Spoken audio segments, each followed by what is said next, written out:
Welcome to Scribbler to Scribe. I'm your host, David Scribbler Wishart, and I'm joined by my co-host, resident scribe, Pastor Ronnie Smith from Peace Lutheran Church. We invite you on a spiritual journey to explore questions of faith in the human experience. If you're searching for more meaning in your life, you're not alone. So join us as we search for wisdom and personal growth through a theological lens.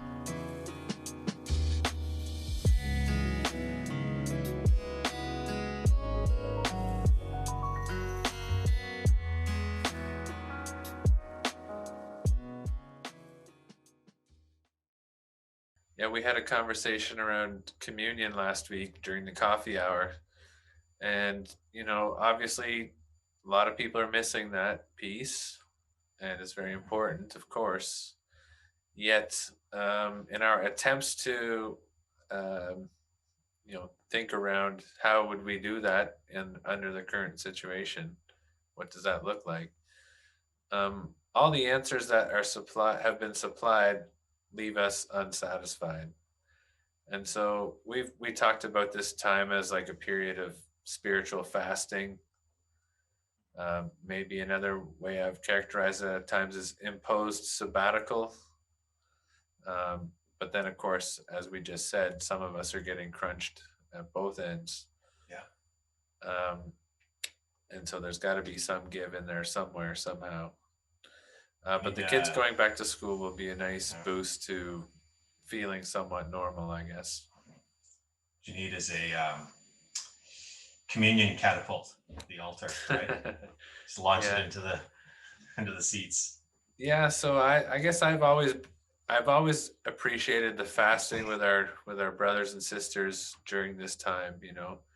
Really gives us a chance to reflect deeply about why this custom, this ritual is so important to us. What does it mean? Those kinds of things. Because when you're going to church every week, you kind of just go with the flow and you forget why you're doing all these things and you forget why it's so important to you. So it's very important to take that time to reflect on such things. And then practically speaking, I'm definitely not into the disposable cups. That's so anti-communion, in my opinion. Everything that communion stands for. But whenever we do get back and have it for real, the bread and the wine, it's going to be extra special, extra delicious. And it'll have been, we'll then be able to look back and reflect on this time and just see how transformative it's been. But a lot of people are saying, it's all or nothing. There's no point in trying to do half measures communion because we're all going to come away unsatisfied by that. And we also want to hold out for everyone's sake. I've said that from the beginning too, like we'll do it when everyone can come to the table kind of thing. But, things drag on, middle of winter, people get dispirited. Seasonal affective disorders everywhere.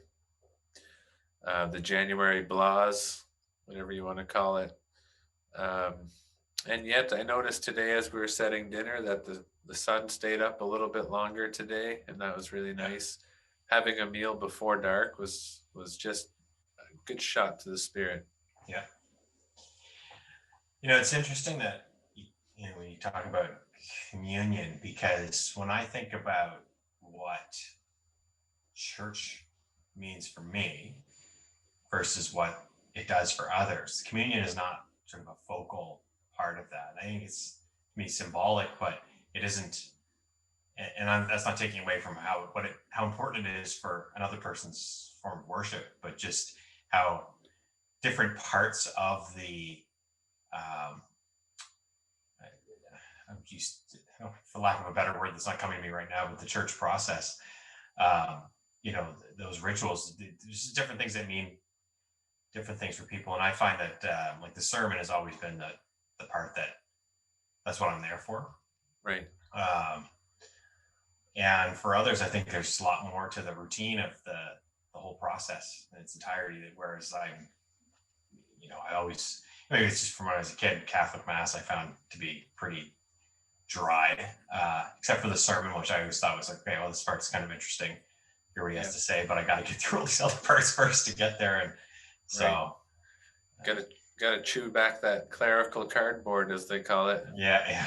The wafer. I remember, my time in Catholic school with the mass there. Everything seems so far away. Mhm.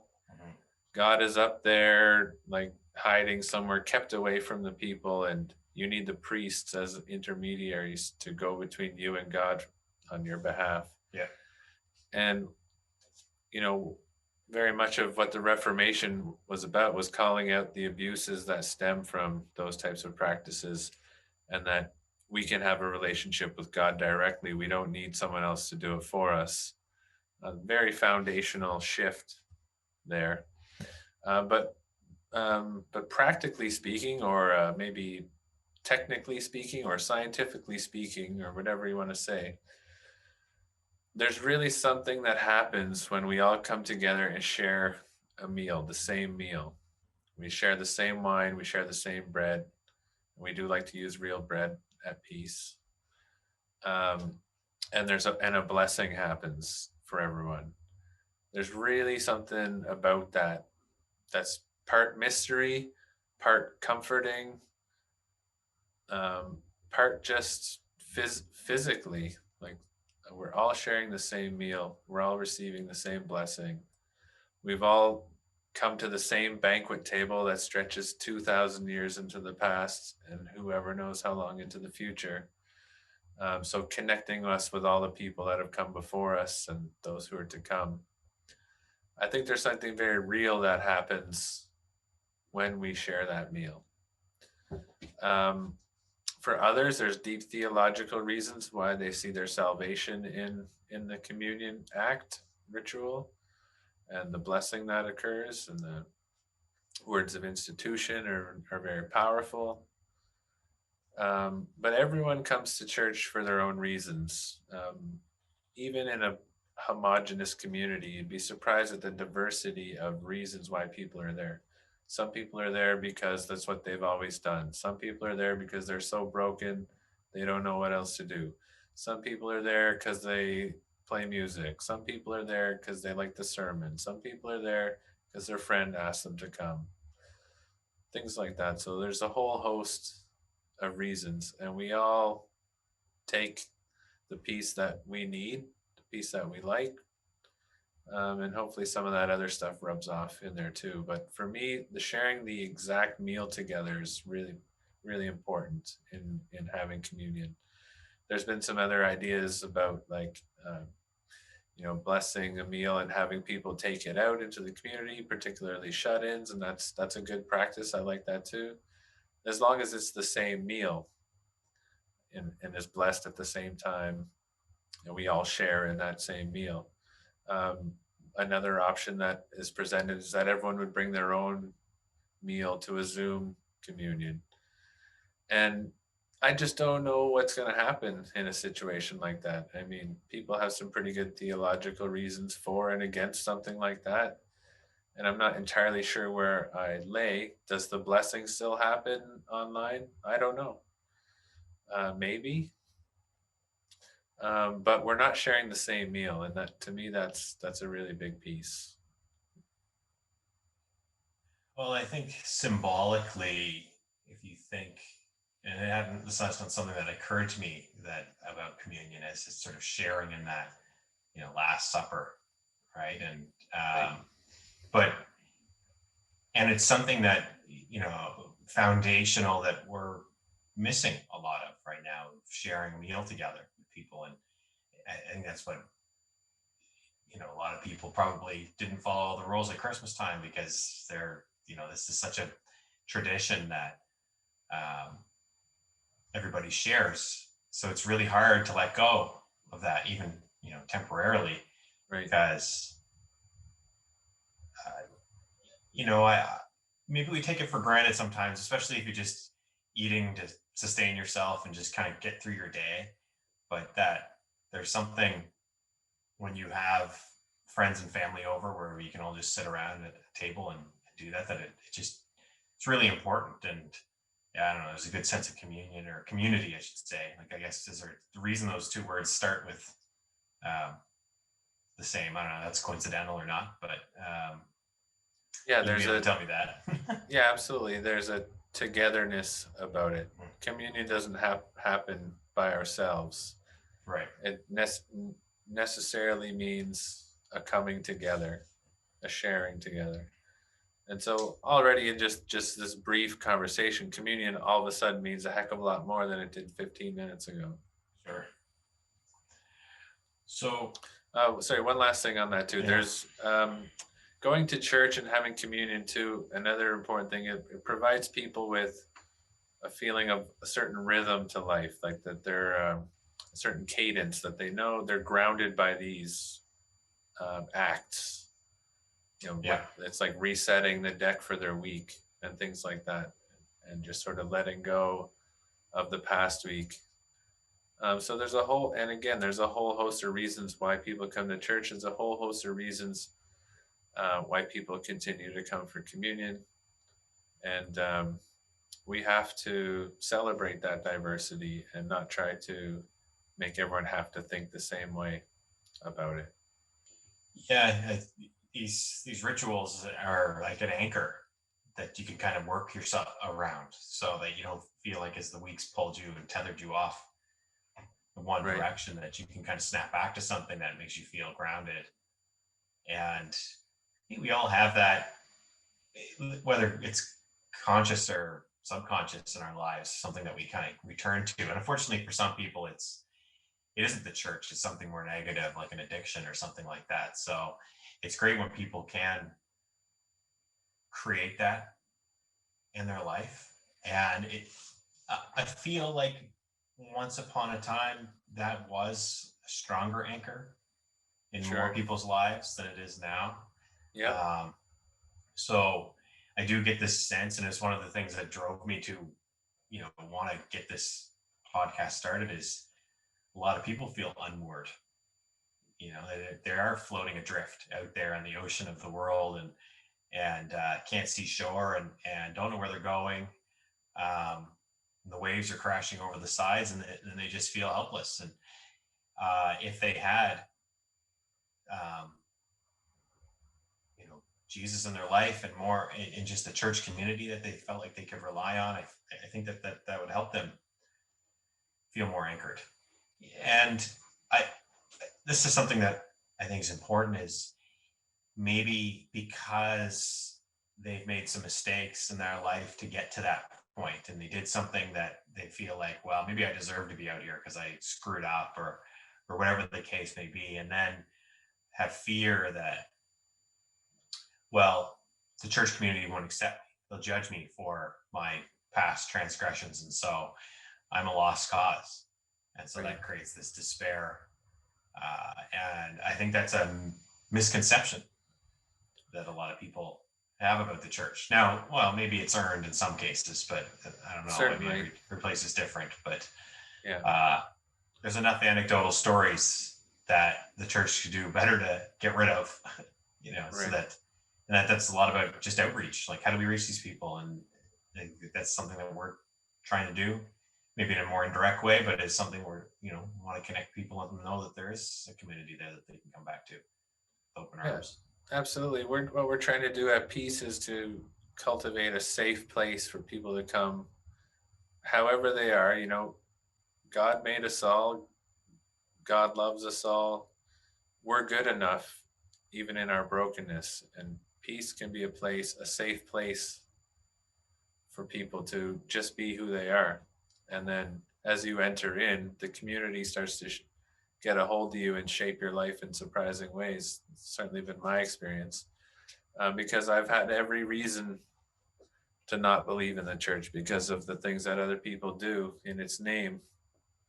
And sometimes it feels futile, even like, how can I reconcile my own faith with people who are like down in the US saying, like, I just saw something today from Marjorie Green. Was it Marjorie Taylor Greene, Trump's lackey there in the Senate? She was talking about, Jesus speaks English. So, like, there's no room for Spanish people in the U.S. It's like, how do you reconcile your faith with someone who's out representing Christianity like that and getting lots of publicity and spewing these terrible things? Like, makes us all look stupid.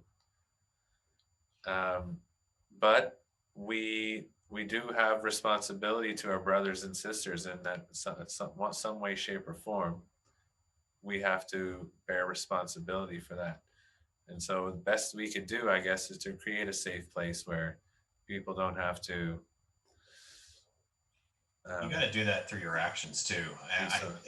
You can condemn somebody who says something like that. It's like, oh, that doesn't represent the entirety of the church, and she's just one person, and try to downplay those views. Though I find that that's probably going to be unsuccessful, because it tends to just put those who have biases that lean towards what she's saying, they're going to become more defensive. Right. And we're trying to reach out to everybody, and probably especially those people who feel like they see some appeal in that kind of thing. And the better approach, and this is something that we're going to talk about in a future podcast, though, is like serving others is the most selfish thing you can do. And it's just this idea that, well, we need to come and serve these people and show that we're above words, and it's about your actions and no person left behind. And absolutely. And we're not out to judge or change people. We're happy to let God do that work. But if we create a safe place for people to be vulnerable, to be who they really are, then we can get somewhere with that. But the ironic thing about that comment about Jesus speaks English is English wasn't even invented till many centuries later. Yeah. But there's people out there that believe that so vociferously. How do you combat? Well, we just have to sort of focus on who we are and our sphere and the best that we can do. A lot of times outreach overlooks the people that are sitting right next to us, who could use all the things that we're hoping to achieve with outreach. But yeah, start there and then work your way out. Something that I find works really well, and I'm not very good at it myself. Maybe I'm just not quick-witted enough to do this on the fly, but my wife is very good at it, so she's super sharp, but is to just ask questions. Like, a lot of people can believe something really strongly, and then you just ask a question and they have to like kind of analyze some of the logic of what they're talking about. Right. And they start to kind of it crumbles really quickly. But if you attack at it, it just forms this like impenetrable wall. Right. They'll never get through. Yeah, but absolutely. If you ask certain questions, you can just pick bricks out of that edifice, and eventually it all comes crashing down because it was really built on sand. And but by doing that, you are kind of helping them deconstruct this in their mind and being part of the process of deconstructing a lot of these things that get in the way of them moving forward. Right. So it's something, but it just takes a real emotional maturity to be able to do that with people, to take the time to just ask them those questions rather than just say, I believe this, you believe that, we're just going to smash into each other as hard as we can, 100 miles per hour. And how does that always turn out? It's never good, right? So I think that's really part of it. So I the point of our podcast isn't necessarily to entertain all of those arguments and everything, but at the very least to know that if somebody felt that way or they disagreed with something that we said on here, that we would be open and curious to just hear I want to hear what you have to say, and let's talk about that. I want to find out more about why you believe that. Right. I tend to come from a background more like academic in nature, just generally don't, this is going to sound weird saying it, but I don't believe in much. And what I mean by I don't believe in much is I look at the evidence to help guide me as to what's true and what's not true. And it's not just, the problem with beliefs is they're so unmovable, right? Like once you believe something, people can't be moved off it. And I say, okay, well, this is, what I think based on what the evidence is presented to me right now and what compelling arguments and the logic and everything that's there, but I don't know everything. And so I know there's a lot more that I don't know than I do know. So as new things are introduced to me, I'm going to change the way I view stuff in the world. And so I don't think that's contradicts having faith and just believing that God is out there supporting us in ways that we don't even totally understand, or believing that the lessons that Jesus taught are enduring and they still matter. Those kind of things continue to be relevant. What I'm trying to argue is we need to be careful about what we mean by belief. And that word believe has a lot of interrelation with the idea of faith and, to have faith in God, to believe in God, to believe in Jesus. And I think that there's some people who would look at it from a scientific perspective. Oh, we can't prove that God exists, and therefore he doesn't, in some quantitative manner. But we can't prove a lot of things that we have no knowledge of. I mean, there could be elements in the universe that are not on our periodic table that exist in another galaxy, right? And just because we haven't experienced them in some way doesn't mean that they don't exist. They just don't exist in the small reality of the world that we have around us. There's a lot of mystery out there, and it's exciting, like to know that. But because it actually is, because there's so much that I don't know, it's partly what supports my, faith. That there's a lot of uncertainty. There's a big scary world out there. There's a lot we don't know. So I need something to lean on. What is that? Well, my faith is one way that I do that. It's part of the support network of how you get through everything. Yeah. And because if all you do is live on the cold hard truths of math and science, like it's not going to be there in the days where it's really hard and stressful. Those things are not going to be what supports you. It's your faith, it's your family, it's your friends. Those are the things that are going to be there to help you get through those periods of time. Yeah, absolutely. A lot of great stuff there. Makes me think of a couple of things. One, everyone has some irrational belief that they can't prove. I don't care who they are, the most ardent scientist, the most hardened atheist. We all have something that we believe with our whole being that we can't prove. Yep. And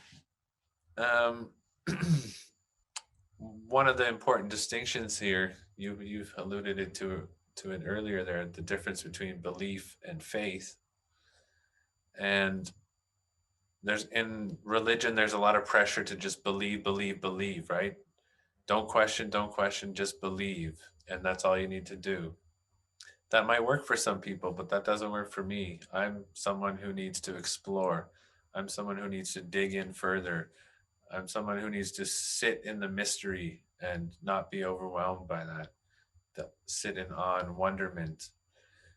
We talked about this in our confirmation class earlier. I'm not interested in having them memorize some stuff and then spit them out the other end of the class. I really want them to wrestle with this stuff and understand through that struggle on a much deeper level. And we need to create, keep going back to this, we need to create a safe place for people to do that. And I guess as leader in the church, I feel obligated to sort of model that vulnerability for people, to say, I struggle with this piece, or I still don't get this even after all these years, or I'm definitely opposed to that. It's a lifelong journey. It's not something you just believe one day. So that brings us back to, what's the difference between belief and faith? Well, I believe, it's funny that I say that, choose that word. Belief is like an intellectual assent to something. Weighed the facts. I've seen the evidence. I've been told this. I'm gonna choose to believe that. Whereas faith is something else altogether different. Faith is knowing God on a very deep level, and probably in ways that you can't even explain. So it's like, I don't think there's a God. I know there's a God with my whole essence. That's hinting more at faith than rather than I've weighed the facts and I choose to believe something. It's kind of the difference between sort of the brain and the spirit, right? There's something inside you beyond just your own mind that sort of holding on to that. Intimately connected, of course, yet greater still. And this is at the root of religion too. What religion does so well, it lets us act out the faith or belief, however you want to frame it, that there's something greater than us, that I'm not the be all end all in this universe, that there's something far greater than me that governs existence somehow, whether it's fixed or ever creating. Either way, there's something greater than me. And that's sort of at the heart of what religion tries to do for people, in the positive sense. Help us assume that posture. And when you start to think of things that are greater than yourself, it really changes the way you live out day to day.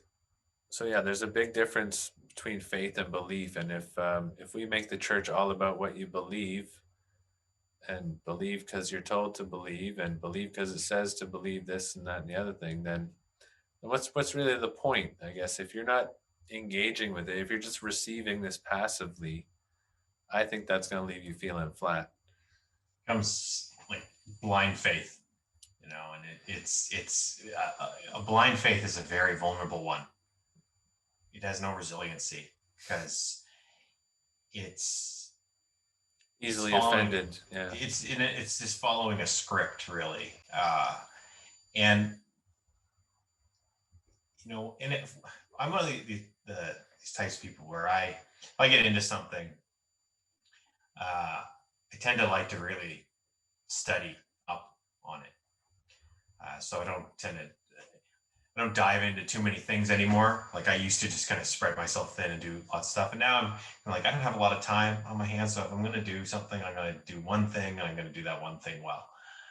But what I've noticed in that process is there's so many people out there who they just want you to tell them what to do.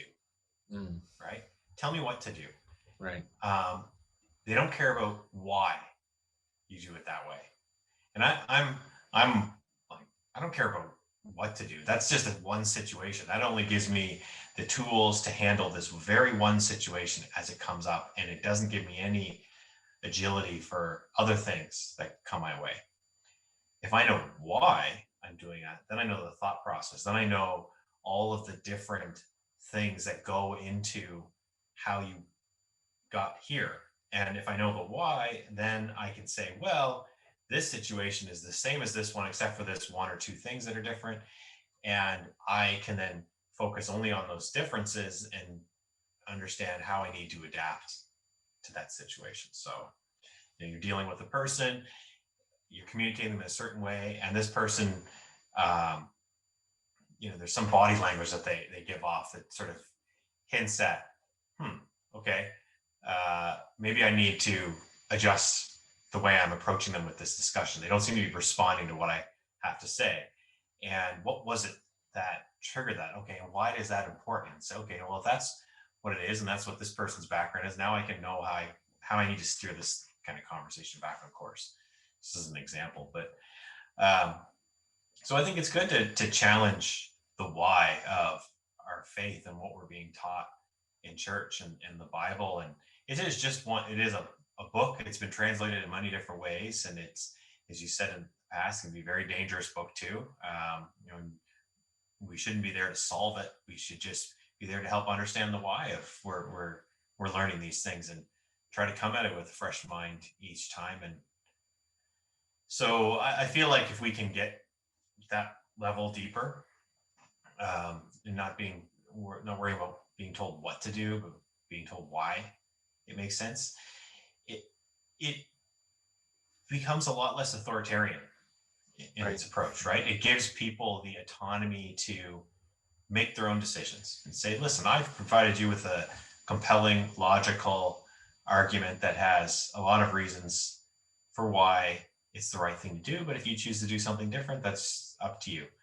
But I'm not going to tell you what to do. That is your choice. And you have the free will to do that. And I'm not going to stand in your way. Well, providing you're not, breaking the law or trying to hurt somebody or whatever, but that, you know what I mean? Right. Yeah. So a lot of good stuff there. As a Lutheran church here, and I guess I concede that not everyone who comes to a Lutheran church would identify as Lutheran, but that's our context. It's a very countercultural theology. It's very much a do your research and report what you find and proclaim what you see is the truth, I guess. Or hopefully you're proclaiming the gospel, the good news that God has come near. But we kind of forgot. We sort of let Luther take all the bullets of history on everyone's behalf, and we've become a church that just receives church passively. But we need to sort of recapture that spirit of the Reformation. And I do feel like we're in the midst of another type of Reformation at this time. We talked about it before COVID, but certainly COVID has hastened the speed at which all this transformation is happening. And again, to use the confirmation kids, like, I'm more interested in you struggling with this material and wrestling with it and seeing where you come out on the other end rather than just accepting it all. Because ultimately, this is what Luther does. He sits in his tower, he reads the books, he sees the practices of the church, and he says, hey, that's not right. And this doesn't make sense. And eventually he's got 95 theses tacked up on the door. It could be just me, but I think we're meant to be like that too, a little bit rebellious. But you got to do your homework too. You can't just willy-nilly spout out stuff that you don't know about. We talked about communion, and how many people that come to communion and long for communion can articulate why that's so important. I'm sure they can give an answer for themselves, but do they know why can they really explain why people do communion and why it's been so important, what happens in the ritual, why we do things a certain way, and all the things that we sort of touched on earlier? Maybe not everybody can, has that background, but we're meant to explore our faith. We're meant to participate in our faith, not just to sit there idly and receive someone else's interpretation of it. As always happens in human history, whenever people fight against something, if you let enough time go by, and then they become what they fought against. I think of, I don't want to get too inflammatory here, I guess, but our church, I'll use our church as an example. So Luther came to sort of question the institution, just as, Jesus ultimately does the same thing. And I got another theme for another podcast is Jesus was the first spiritual, but not religious or something like person or something like that. Because he basically said, you guys are putting your emphasis on the wrong things. God is like this. This is what the characteristics of God are like. Luther does a similar thing, though he obviously different order of magnitude. But ultimately, it's because the abuses of the church had become so grotesque in his mind that he had to do something. Here I stand, I can do no other. Well, where do we stand? I guess where I stand is that you know it's God loves you for who you are. You don't have to um, be something you're not to receive grace. You don't have to pretend to be something you're not to come to peace and be a part of this community. But also, we're trying to equip the next generation of theologians to dare to dream, to dare to challenge, to dare to push the envelope, to dare to make this whole enterprise better. And we've just sort of stuck to the script for too long that we sort of lost our way as well. We're really good at keeping the Holy Spirit out at times. Well, if you think about learning anything, uh, I've done countless exams in my life, and the way that you prepare best for a test so that you have the knowledge and you know it is to practice questions. You don't just read the textbook and then walk into the exam and ace the thing. Like, it doesn't work that way. You have to live it. You got to go through the real examples, different iterations, and hammer it home. And so it's the same with this. Like, people need to be able to live it. They need to challenge it. They need to question it. They have to study. You can't, if you're, I don't mean this in a negative way, but you can't be lazy about your faith to get the most out of it. You have to be uncomfortable. It's going to push you in spots that you don't want to go. It's going to challenge things that you're doing in your life that you enjoy, even if they aren't necessarily always best. And people, I think, are afraid of getting put into those positions. But even aside from just that, like, not to scare people off or anything, but I just think it's so important to understand why we're doing what we're doing. I mean, I'm the scribbler in this process too, and that's kind of part of what it is for me. Is it's like, well, I want to hear from you as somebody who's willing to be open and accept these types of questions. And this is what I think we'll move on to this in the next podcast. But to, talk about questions like, if God's all powerful, like, why do bad things happen? Why do we feel abandoned by God at times? So, how could something like this happen to me? I've led a good life, and why am I the one who's stuck with this hardship? And a lot of those types of questions and doubts and things that float into your mind. And I think those are questions need to be asked. They need to be put out there. And these are the kind of things that people want to hear, because, hey, we're all thinking it. And you can't run away from that and just, ignore that these things are the real challenges that people face in their life. And, it's easy to get kind of nihilistic about it all, and that we're just these specks of dust floating in the void of the universe, and that none of it matters. And, what's the point? Right? One day we're gone. And it's easy to fall into that trap of thinking. And I challenge people to say, well, how's that working for you? Right? Like, is that making you happy to feel that way? And I'd say the answer is, universal no. So much of religion becomes about control. Like, leaders want to control people, and people want to control each other. And as you mentioned, people just want answers given to them because they can't deal with doing that work on their own for some reason. But I encourage people to get comfortable with not being in control and see how your life opens up. If you're trying so hard to squeeze something to hold on to it, you might end up crushing it. I always think about Of Mice and Men, when I think it was Lenny, the John Malkovich character. He just loves this bunny so much that he's this big, massive man, he pets the bunny until it actually dies, like, but he just loved it so much. Life can get like that for all of us too. The more we try to cling to something, the more we end up doing harm, I guess. So, I've always been very comfortable with not being in control. Like, I guess maybe I've always had a close relationship with God and the Holy Spirit.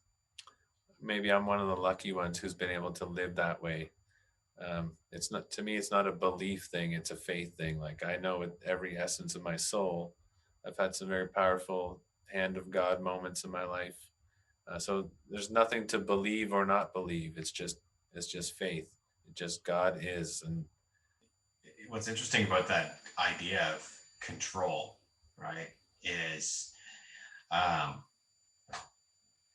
when people experience anxiety, a lot of it is that they have this fear of losing control of a situation, and they worry intensely because they're trying to use that worry as a means of thinking through all the possible situations that can happen so that they can control some kind of outcome.